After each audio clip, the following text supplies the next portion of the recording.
gasoline on that fire and watch it burn down. It's my favorite way of doing things. Well, shoot, I think I'm giving Kelsey some ideas that I should not be giving her right now.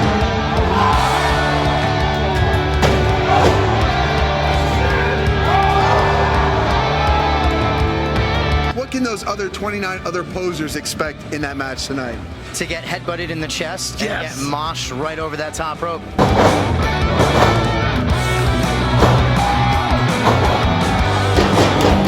Because sure, call me a psycho, but I know you want to see me wrestle in that ring. I know you want to see what this psycho can do.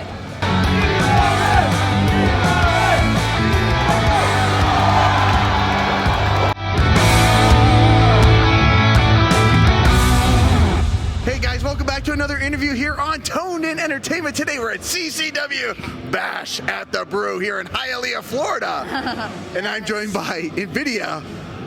Hello. I think this is a safe space, isn't it?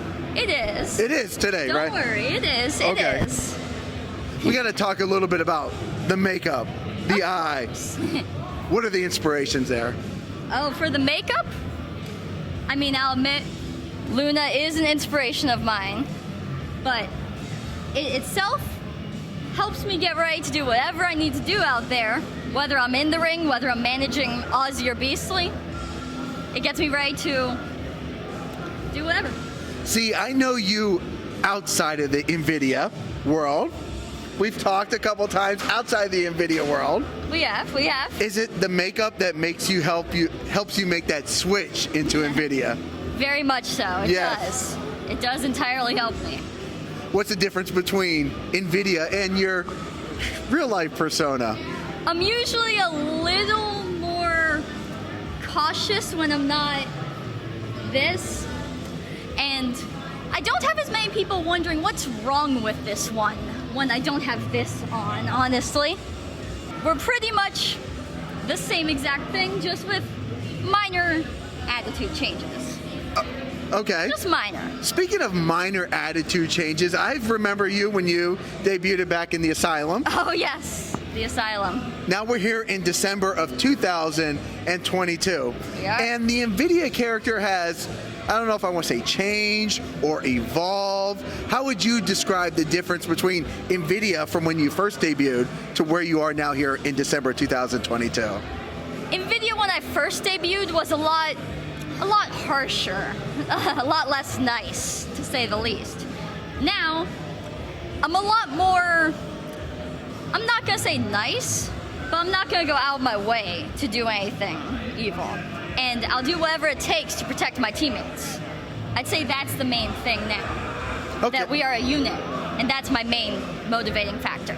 Speaking of units, Mosh and Mayhem, Beastly, Ozzy Kilmeister, how much fun do you have with those two guys? They're amazing. I can't say enough good things about them because they are incredible.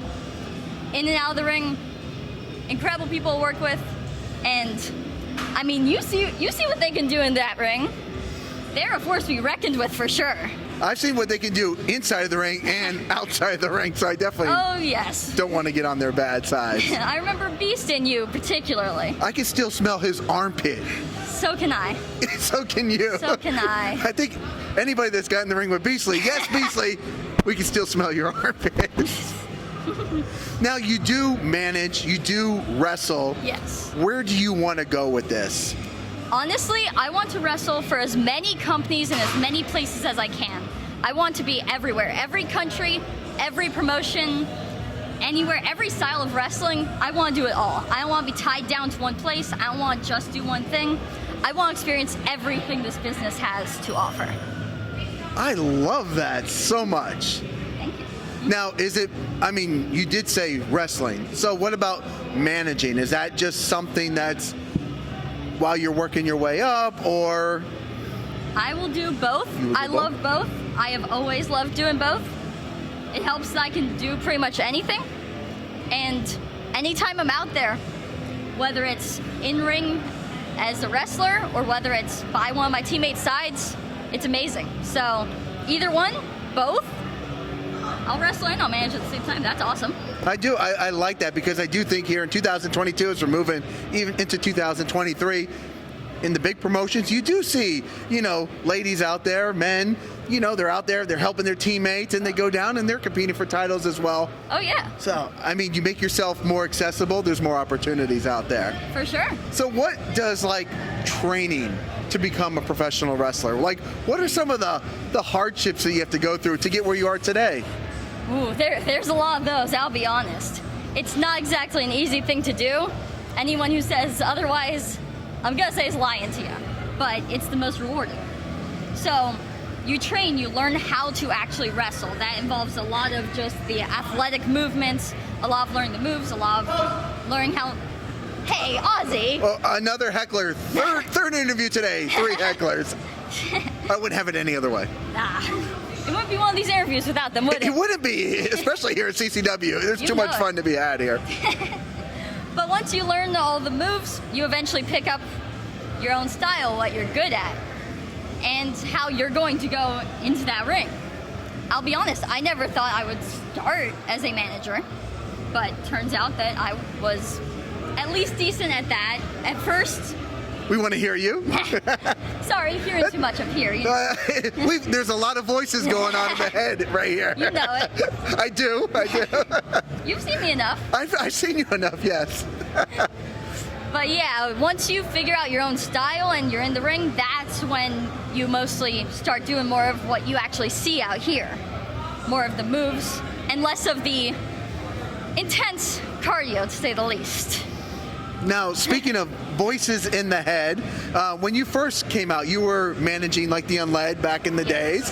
Now you're kind of just with Ozzy and Beastly for the most part, right? Yes. Like, and people, you know, they used to get on your case a lot at the beginning. Psycho, psycho. It used to drive you a little crazy. Yeah. Uh-oh, watch out. I'm bringing out some of those bad memories. It's fine. It's not always bad now. It's not always bad now.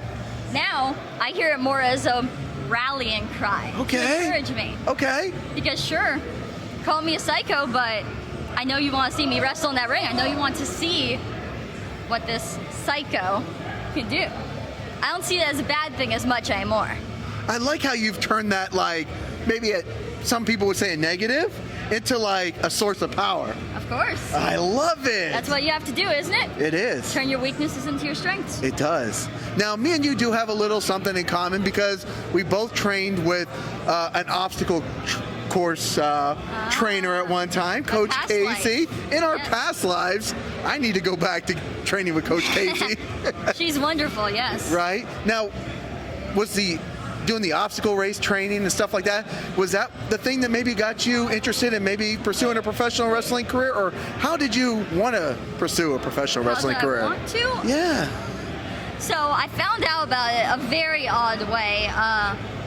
My father was actually always a fan of wrestling, and his father, my grandfather, was a police chief who would guard the events. So I have a little bit of a connection. And I eventually just sort of found out about it one day, and I wanted to do that. Now, the obstacle racing, as you said, was something I was doing to become a bit stronger, more athletic in the meantime, because I was not quite ready for this before any of that. I will say it helped a lot. Endurance and all that, stamina, being able to actually have cardio and do things in that ring. Okay. But it wasn't the motivating factor, though I met a lot of people that are here, oddly enough. This keeps happening. Both of my lives keep connecting, and it's really weird. Okay. Really weird. Now, let's talk about the patch. Oh, yes. What's going on with the patch here? Is it a prop, or is it something of a necessity? Something of a necessity. So last January, the 7th, I believe, I had a match down in Florida City. And in the very early minutes of that match, I got injured. An elbow straight into my eye, not the socket itself, but my eye. And it has messed with my vision. I have vertigo. But all of a sudden it is starting to feel a little better. It is also why I haven't been in the ring as of late. But with it feeling a little bit better, who knows when you'll see me pop up? You'll have to keep watching to see that. Okay, because I think I've only seen you maybe wrestle one time with the patch. Yes. If that's correct? Correct. Okay. Possibly two, but I don't think you were at the second one. Okay, I definitely was at one of them. I did see you wrestle with the patch. One of them was the very last second. It was, yes. A woman needed an opponent, and you stepped up and took the... Of course. Of course. Who wouldn't? Vertigo, eye patch or not. You know it. I do know it. I want to be in that ring. So every time I get the opportunity, I'll take it. Now, what are people missing out if they're not coming here to CCW, Hialeah, Florida, Unbranded Brewing Company?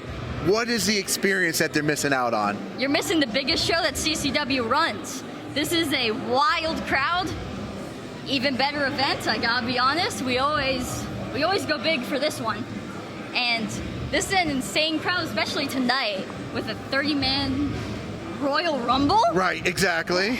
That's pay-per-view worthy on itself. You know it. This is our biggest crowd every time, and so I'm looking forward to this one.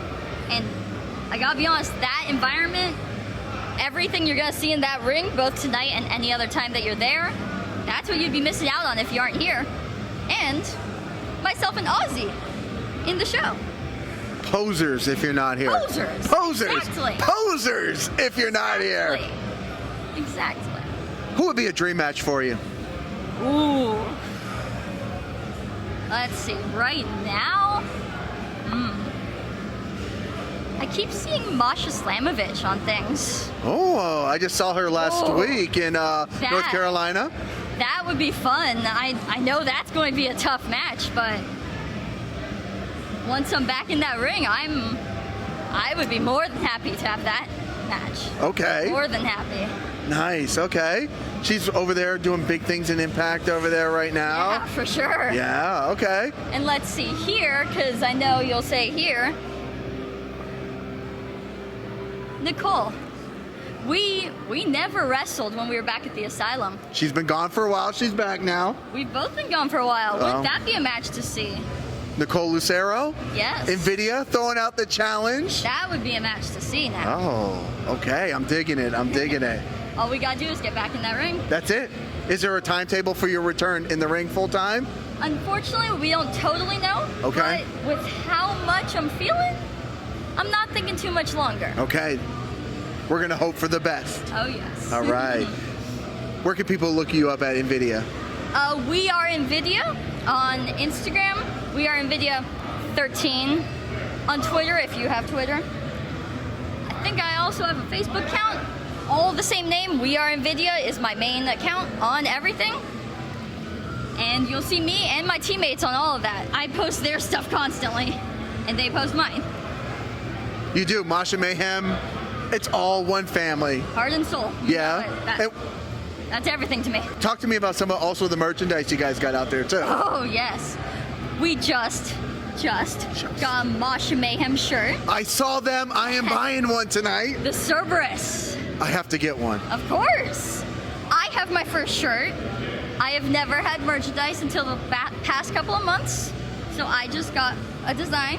Ozzy has 3 and is about to have a 4th, he tells me. Of course he does. Beastly has, I think it's 4 now. I really need to catch up to this. We have trading cards, we have stickers, we have pins, we have 8x10s, we have shirts. Pins? Oh yeah. Pins? Pins, all sorts of pins. Yes. And why is it important for people to come over? Like, people don't understand, I think. You know, they see the wrestlers at the show. Yes. Why is it important for them to come over after the show and support you guys? I mean, it's our biggest way of support. It's a good way for you guys to show, like, and for us to know, really, how much you enjoyed us being out there. Because us getting to talk to you personally really shows us that you enjoyed what we did or that you hated what we did when I was not quite as nice as I am now. I've heard that more than a few times. But it's important because we get to interact with all of you. If you guys happen to like our merchandise, you guys get to go home with something pretty cool. And then you aren't a poser. I see this pin right here. See this? Ozzy's pin. I see it. Yes, I also do have pins. So does Beast. I gotta fill out my jacket. I need a few more pins. A few more pins, that's the purpose. We're thinking of patches too. Patches too. I see. I gotta get a patch jacket. That's the next thing. Ooh, yes. I finally got the pin jacket, the patch jacket. It'll be next. Yes. Exactly. Do you remember, by chance, maybe either the best thing or the worst thing maybe a fan has ever said to you? I mean, the best things are usually when they're talking to me and they mention some of my inspirations, because I've heard that I remind people of Luna, and that is beyond a compliment for me. That's incredible. I mean, right. She left her mark on the industry for sure. For sure. Yeah. And my coach, Gangrel, talks about her all the time, and I'm just so happy that I could somehow remind people of that. Keep her legacy going in some way, you know? And I think we have to mention, because since I've seen you, you were training at the Asylum, and we can't forget about Gangrel. What type of trainer? I mean, he is the head coach here at CCW. For sure. So if people are looking to come and train as a professional wrestler, you got Gangrel here. Tell them what they can expect if they come and train here with Gangrel here at CCW. He's a harsh coach at first. That's one of the first things you'll find out, but he is very fair, and he is going to get you to where you want to be. You step in that ring and you want to do this and you stay, you are going to get to what you want to do. He will make sure of that. He is incredible. And again, I couldn't have done any of this without him. I don't think any of us could. He's the reason for this. I love that. Uh-oh, the bell is ringing. Plus, Gangrel is the nicest guy in the whole entire world, outside of the ring. Don't tell people that. I won't. Yeah. Vampire. Well, the show is starting. That means it's time for us to wrap up. You know it. Invidia, thank you so much for joining me here on Toned In Entertainment. It's been a pleasure. So guys, if you like interviews like this with Invidia, make sure you stay tuned in here to Toned In Entertainment for future videos. Subscribe to the channel. Do it. Go now. Do it now.